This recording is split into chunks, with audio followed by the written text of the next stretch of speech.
nag-interrupt.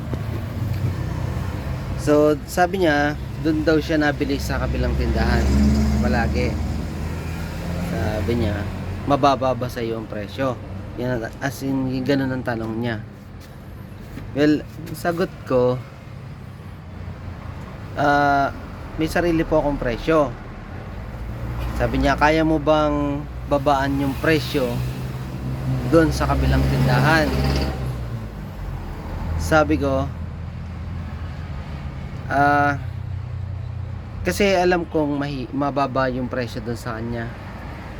So, kaya ko daw tapalan. Sabi ko, hindi po kasi ako lumalaban sa pababaan eh. Pababa ng presyo. Kasi, pag po sinunod ko yun, pag binaba po ang presyo ko, ang masaya lang po ay si Boysen at saka kayo. So, hindi ako masaya kasi yung price ng Boysen kasi sa aming mga paint center, to be honest, parang 2% lang yung pag medyo nakaka-direct ka sa distributor, 2% lang yung binibigay na profit. Sa 2%, paano ko mabubuhay sa 2%? No? So maliit siya, kaya medyo nag-a-add ng konti. Pero dito sa linyada ng mga tindahan namin, dito sa mga katabi ko, masyado na siya, medyo mataas siya. No? So sabi ko sa kanya, hindi po ako pwedeng makipag-compete sa kanya kasi kung mangyayari, maghihilahan kami pababa.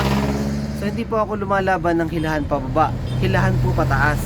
Kaya yung price ko lagi may presyo. Yung price ko, stable ako sa price ko. So ganun po ako kasi marami naman pong way kung paano ko mabebenta yung product niya dyan. Like for example, ito po, I can communicate you directly as a owner. Pangalawa po, available po yung parking ko. Yan, nandyan. And pangatlo po, pwede kayong tumawag lang sa akin. Sign lang kayo, nasa sasakyan lang kayo, sign lang kayo, ibababa ko po yung pintura nyo sa sasakyan nyo na hindi kayo nababa. Sunod po, mabilis yung bentahan ko.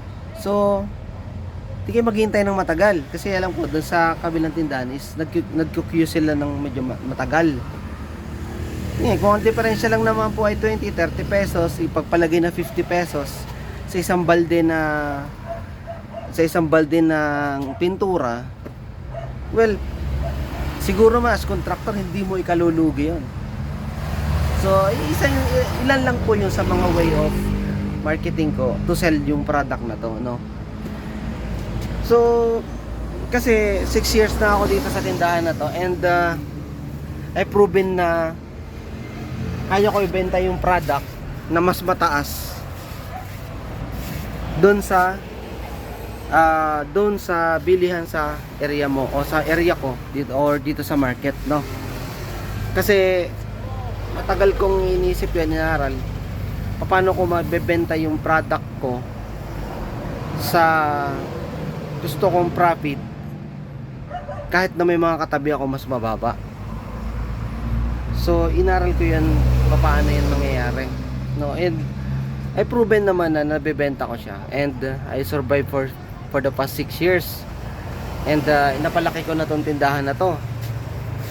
So hindi naman ka mag-aargabyado ng customer kasi may other way of deliver ng marketing ka eh. Like for example, yung convenient ng pagbili, mabilis, and you can talk to the customer directly as a owner. So malaking bagay yan kasi pag bumili ka naman sa kanila, ang makakausap mo lang is yung mga tao, and they cannot deliver yung guidelines na hinahanap nila. So you can teach kung ano yung mga description ng pintura, and you can guide them, no? I can do that. Yes. Power. Yeah, share ko lang yon. Siguro minsan medyo mayabang pakinggan, pero kung ikaw ay nasa tindahan, you can find your ways, many ways to sell yung product mo kahit na mas mataas siya sa market, no? Kasi mag-a-add on ka ng other activity o other conditions dun sa pintura or other value dun sa pintura para o dun sa product mo para mabenta mo siya sa customer. Ayun lang, share ko lang yung counting knowledge na yun na experience ko dito sa tindahan, no? So laban lang tayo mga kanegosyo, ka-business o whatever.